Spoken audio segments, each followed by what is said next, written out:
Olá, estamos de volta. O Ronda está começando. Obrigado pelo seu carinho, a sua audiência é muito importante. Hoje no nosso programa, muitas notícias, muitas informações daquilo que acontece em Linhares, não apenas nos municípios vizinhos também. A nossa equipe de reportagem sempre interagindo com você. Passa pelo nosso programa a informação ruim que eu não gostaria de dar de jeito nenhum, a informação do corpo que foi encontrado em uma lagoa aqui da nossa região. Lembra que eu abordei o caso? Abordei o caso aqui ontem de um rapaz que estava sendo procurado, o corpo dele estava sendo procurado em uma lagoa do interior. As buscas terminaram ontem, eu vou contar essa história daqui a pouco no Ronda. Mas agora, o caso Jaina, aquela mulher que acabou sendo morta pelo marido em Barra Seca. A polícia tenta finalizar o inquérito. Isso ainda não aconteceu, mas novos depoimentos foram dados. O que levantou ainda mais a expectativa de anunciar oficialmente que o matador é mesmo o marido dela. Bota na tela do Ronda. A polícia já não tem dúvidas que Ronaldo Santana Carapina, de 44 anos, foi o autor do homicídio que tirou a vida da mulher dele, Jaiana Cláudia, no último final de semana. Fotos do matador estão sendo divulgadas para facilitar a vida da polícia de investigação. A perícia confirmou que Ronaldo matou a esposa com vários tiros, no braço esquerdo, um no braço direito, um na mama direita e outro no pescoço. O crime foi na região de Barra Seca, no litoral de Linhares. A polícia militar soube do homicídio por meio de denúncia anônima via 190. O casal foi morar em Barra Seca há pouco tempo. Antes, Ronaldo e Jaiana moravam no Santa Cruz, até que decidiram viver próximo de parentes. A mãe de Jaiana morava no bairro Aviso e ficou com os filhos do casal. Estava num shopping da cidade quando tomou conhecimento da tragédia. O inquérito caminha até agora para oferecer denúncia ao Ministério Público, apontando o marido como matador. Após dar os tiros na vítima, amigos revelaram que ele ainda voltou ao local para tentar socorrer a sua própria vítima. Porém, já era tarde demais.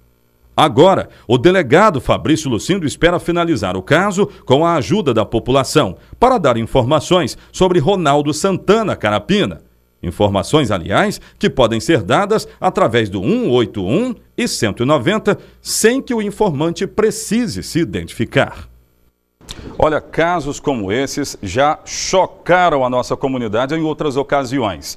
Mas na Delegacia de Defesa da Mulher, por exemplo, a informação que eu tive é de que há muitos casos não consumados, mas de tentativas de homicídio praticamente, que dão entrada lá, de maridos agressores que acabam batendo nas suas mulheres. O caso de Ronaldo revela, na verdade, que nós precisamos ainda lutar contra esse tipo de crime. É isso, o Ronda está no ar, no rádio ou na TV, a notícia chega até você.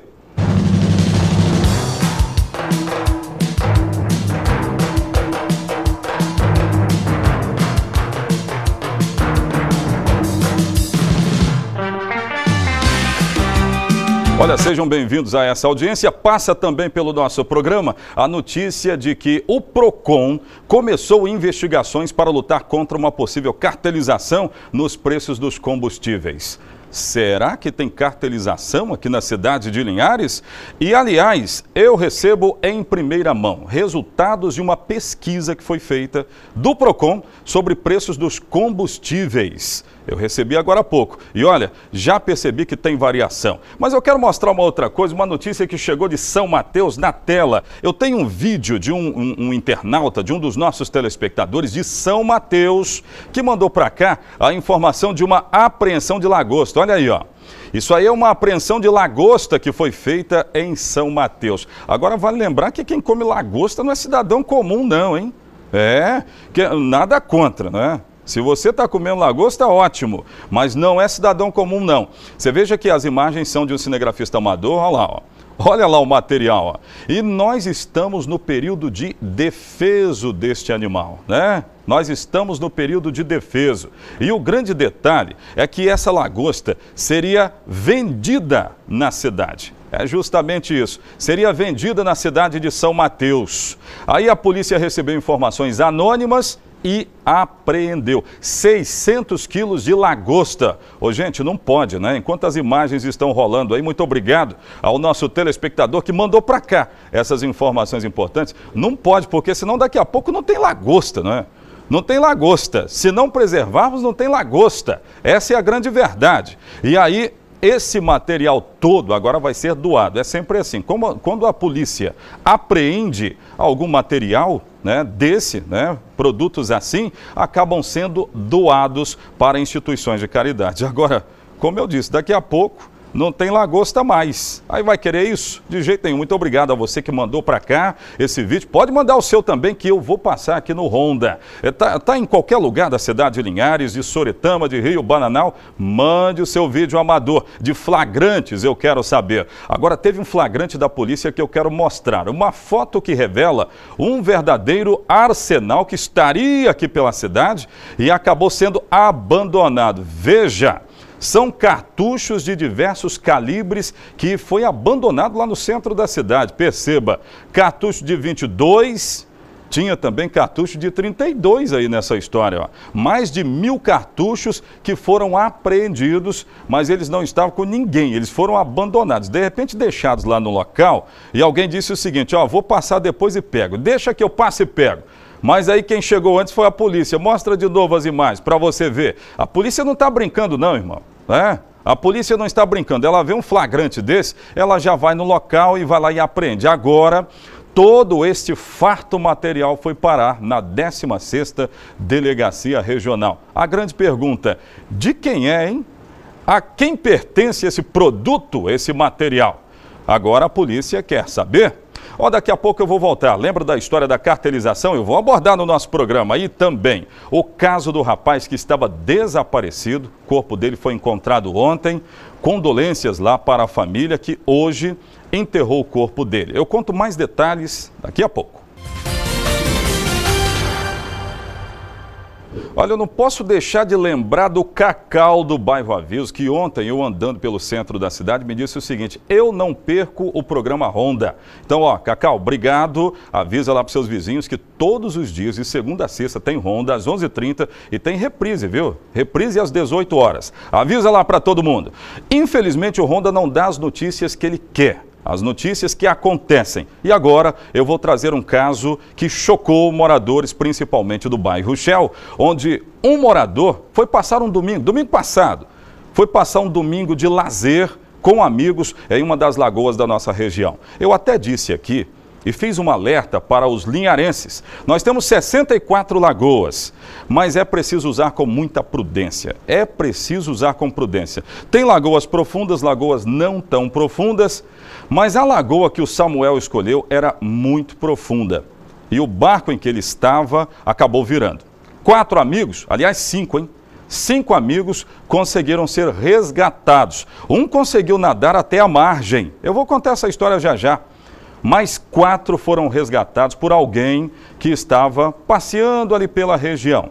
Só que Samuel não conseguiu. A agonia terminou ontem. Corpo de Bombeiros de Vitória, juntamente com o Corpo de Bombeiros aqui da cidade de Linhares, estiveram no local e o corpo foi resgatado. Veja detalhes no Ronda. Acabou a agonia de familiares do jovem Samuel Lopes, de 23 anos de idade, morador do bairro Shell e que estava desaparecido desde o último domingo. Ele estava em uma lagoa que fica na região das Palmas, interior de Linhares, quando o barco em que estava virou. Depois de buscas feitas na tarde de ontem, bombeiros de Linhares e Vitória conseguiram encontrar o corpo da vítima de afogamento, que deu entrada nesta terça-feira no Serviço Médico Legal de Linhares. O corpo foi encontrado a uma profundidade de aproximadamente 28 metros. E estava intacto, sem nenhuma alteração devido ao tempo em que ficou submerso. 2 equipes compostas por 4 mergulhadores conseguiram localizar o corpo do estudante. Eles estavam com um equipamento chamado manômetro para medição da profundidade da lagoa. Familiares acompanharam as buscas e fizeram revelações importantes, como, por exemplo, o local exato em que o corpo poderia estar. O rapaz não sabia nadar e logo quando o barco virou, entrou em desespero em águas profundas. O velório aconteceu hoje de manhã no cemitério São José. mas o caso ainda deve passar por investigação policial. A polícia quer saber qual a capacidade da embarcação, se havia coletes salva-vidas para todos no barco. Todas as pessoas envolvidas serão chamadas para depor. Pois é, então, é para você que está nos ouvindo aqui que eu vou dar essa informação. Quando alguém coloca um barco numa lagoa e imagina assim, não, aqui ninguém me pega, eu estou sozinho, aqui é meu e boi no lambe. Não é assim. Veja que diante de uma tragédia registrada, agora a polícia quer saber quantas pessoas estavam no barco.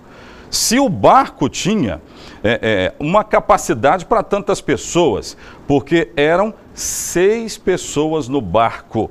Será que ele tinha essa capacidade? É uma discussão que vai ser aflorada, obviamente, lá na 16ª Delegacia Regional. Agora, o grande detalhe é que nós precisamos ter prudência. As lagoas estão aí, nós temos as lagoas bonitas, mas elas são naturais, fazem parte da natureza e se nós não usarmos com prudência, olha só o que pode acontecer. Eu tenho imagens do velório que foi feito hoje de manhã, tenho já. As imagens, bota lá.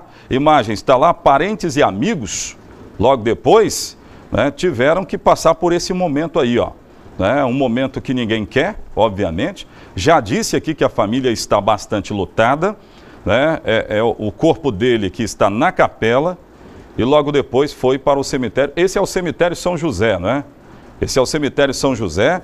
Momentos antes dele seguir para lá, juntamente com parentes e amigos, ele era universitário, bastante conhecido aqui na nossa região e principalmente no bairro onde morava, que é o bairro Shell, né?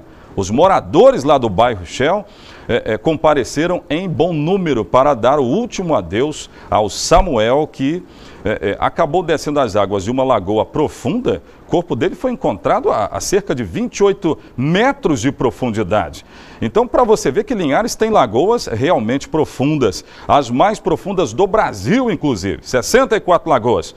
Por isso que é perigoso, né? Por isso que é perigoso.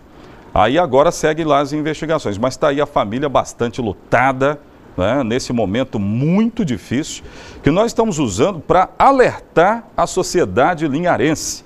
Vamos tomar cuidado com as lagoas, porque senão a gente vai ver outras imagens dessas, antes que o seu filho, né, acabe nesse mesmo fim. A vítima em questão, que eu estou relatando aqui, tinha 23 anos apenas.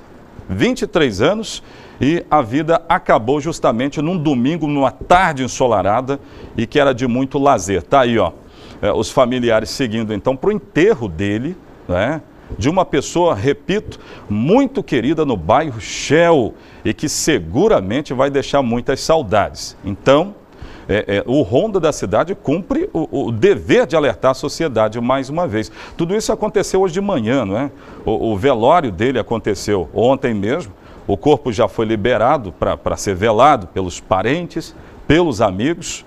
E aí chegou essa multidão toda aí no cemitério São José, hoje de manhã, e logo depois o corpo dele desceu às sepulturas, né? À sepultura, aliás. Caso agora, o Corpo de Bombeiros esteve lá juntamente com integrantes de Vitória para resgatar o corpo dele. Foi preciso, não foi fácil. Quem esteve no local relatou que realmente foi uma verdadeira operação para encontrar o corpo desse rapaz. A lagoa que ele morreu, é um detalhe importante também, a lagoa que ele morreu tinha muita lama no fundo, né? A lagoa era muito profunda, tinha muita lama. E teve que ser encontrado o lugar exato onde tudo aconteceu para o corpo dele ser encontrado. Infelizmente, uma tragédia sem precedentes. Agora nós avisamos, as lagoas são boas, domingos ensolarados, finais de semana são ensolarados, estão, mas você precisa preservar sua própria vida. O caso segue agora para a polícia explicar quantas pessoas tinham no barco que acabou tombando. Ó, daqui a pouco eu volto trazendo informações da cartelização, entre outras. Segura aí. Olha, eu tenho um caso de homicídio lá do sul do estado que ganhou uma repercussão danada na imprensa. Eu vou trazer agora, eu posso chamar agora essa matéria? Me diga aí se eu posso chamar, mas são muitos casos violentos que estão acontecendo aqui na nossa região e que a gente precisa ficar atento na investigação policial que é feita. Na cidade de Linhares nós acompanhamos muito bem e toda a imprensa ligada à Rede Sim, Record News, acompanha também incisivamente para trazer resposta para a comunidade. Eu já tenho a matéria? Bota a matéria aí. O caso do sul do estado, onde um homicídio acabou chocando moradores. Me conta aí, na tela do Honda.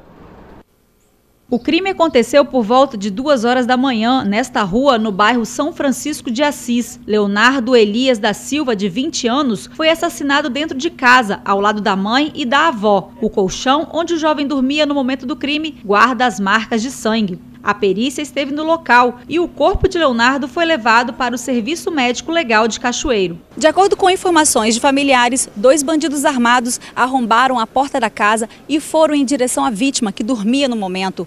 Os bandidos efetuaram vários disparos. A polícia encontrou no local 17 cápsulas deflagradas. A mãe e a avó da vítima também dormiam no colchão ao lado no momento do crime e presenciaram tudo o que aconteceu. Nós estávamos dormindo, aí chutaram a porta, aí quando chutaram a porta, eles botaram 2 pistolas assim e foram esparramando tiro, falando que era a polícia, só que não era a polícia, a gente viu que não era a polícia, entendeu? Aí mostrou o revólver lá do meu e da minha mãe, vocês ficam quietos também, aí nós fomos botar um travesseiro na cara.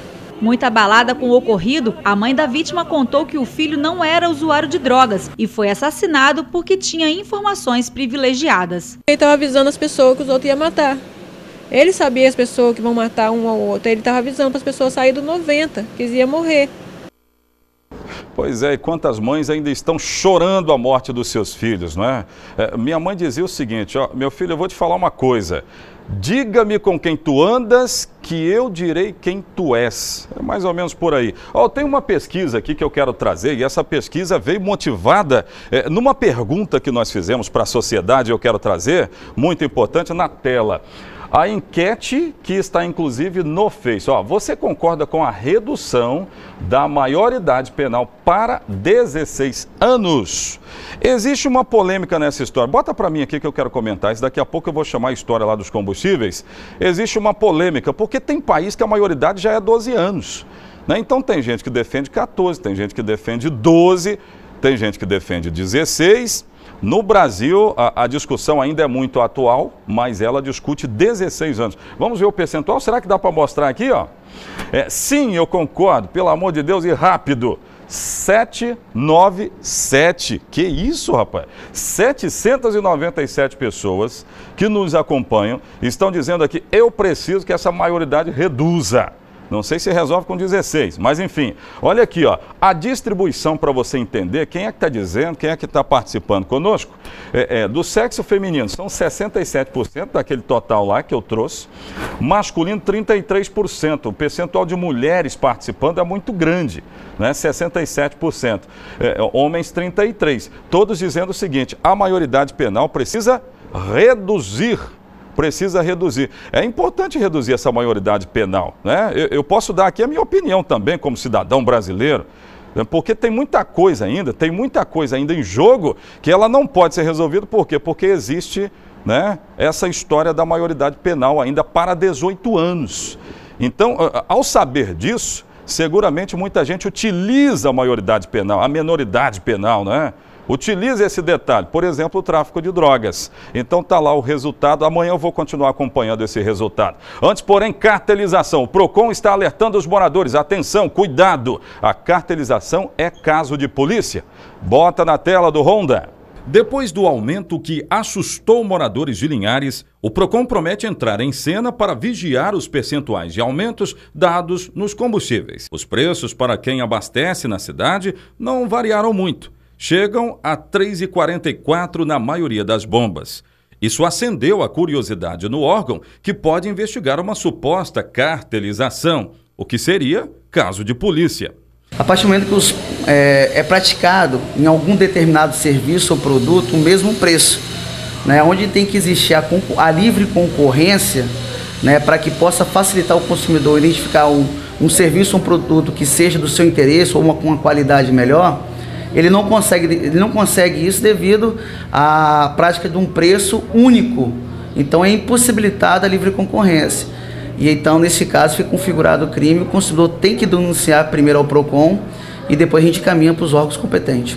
O aumento foi dado para controlar a inflação, mas quem promete controlar o ímpeto dos empresários do setor é o PROCON com pesquisas. Nós não recebemos nenhuma denúncia, a gente até sugere que o consumidor, ele sempre tem em mãos a nota fiscal, né? A gente estava olhando uma matéria onde o governo federal ele solicitava o reajuste de 22 centavos, mas não é isso que está tendo nas bombas dos postos de combustível de todo o país. Então o consumidor ele fica atento em relação a isso, registre sua reclamação, porque aí sim, com o número de reclamações, a gente pode tentar uma ação em prol do consumidor. Mas para isso tem que vir primeiro a provocação do consumidor. Em outras ocasiões, a cidade já fez movimentos contra a cartelização. A Alisson afirmou que não foram feitas denúncias até agora. Apenas confirmou que o trabalho vai ser intenso em defesa do consumidor. A partir dessa semana, provavelmente da quinta-feira, o PROCON já deve ter em mãos a pesquisa pronta, né, mediante, naquele mesmo parâmetro que a gente sempre faz com relação aos postos de combustível. São em média mais de 15 postos apurados. Não é só os preços, forma de pagamento, condição da prestação de serviço, tudo isso é analisado. Essa pesquisa é encaminhada ao Ministério Público, que junto a gente pode estar promovendo algum tipo de ação. Pois é, então, pesquisa. Eu tenho aqui a pesquisa antes. Quem é que está me acompanhando lá? Vitória Cantão. Ô Vitória, um abraço para você. Muito obrigado pelo carinho. Avisa aí para seus vizinhos. Todo dia tem ronda. Pode avisar. Bem, eu tenho aqui a pesquisa. Foca a pesquisa aqui, fazendo favor. O Ronda tem uma grande audiência. Ontem nós provocamos muita coisa. PROCON, Ministério Público, nós provocamos todo mundo. Aqui nessa aqui? Então tá. Eu tenho a pesquisa que o Alisson acabou de mencionar. Essa pesquisa aqui, ela justamente vai embasar aquilo que foi dito. Agora a história da cartelização, nessa aqui, a história da cartelização, eu acho que ela não vai ficar nesse momento caracterizada não. Vai dar focar não, eu quero trazer um outro detalhe. Ah, deu sim. Não vamos mostrar os postos, hein? Não vamos mostrar os postos não. Porque propaganda de graça também não, né? Mas nós vamos mostrar aqui que a pesquisa já saiu. Agora, volta para mim aqui, volta para mim. Então, nessa câmera. A pesquisa está dizendo que existem variações de preços, o que descarta essa história de cartelização, pelo menos por enquanto. Mas a maioria dos postos ainda está praticando um preço de quanto? De R$ 2,40, de R$ 3,49. Eu disse R$ 3,49. É a pesquisa que está no site da Prefeitura Municipal. Agora, a boa notícia. Tem um preço aqui de R$ 3,19. Não vou dizer quais são os postos, não. Propaganda de graça, não. Mas R$ 3,19 tem fila nesses postos, hein? Que muita gente já descobriu isso. Então tem preço de R$ 3,19, é promoção. Nós aguçamos a promoção aqui no Ronda. Isso é muito importante. Ó, pra gente fechar nessa câmera aqui, pra gente fechar o programa Ronda, a polícia, o Corpo de Bombeiros, a perícia estão se deslocando neste exato momento para o bairro Interlagos. Infelizmente, a notícia de mais um suicídio está movimentando o setor de polícia agora. Tudo está acontecendo neste exato momento. É claro que nós vamos voltar com outras informações. O nosso departamento de jornalismo vai continuar acompanhando, mas notícias que eu não gosto de trazer, mas infelizmente acontecem no seio da nossa sociedade. É mais um suicídio. É o segundo em 6 dias, menos de uma semana praticamente. O que acontece na cidade de Linhares. Olha, um grande abraço, o Ronda fica por aqui, voltaremos amanhã, mas tem reprise do nosso programa às 18 horas. Um grande abraço. Estou indo para o Ronda no rádio 920. Tchau.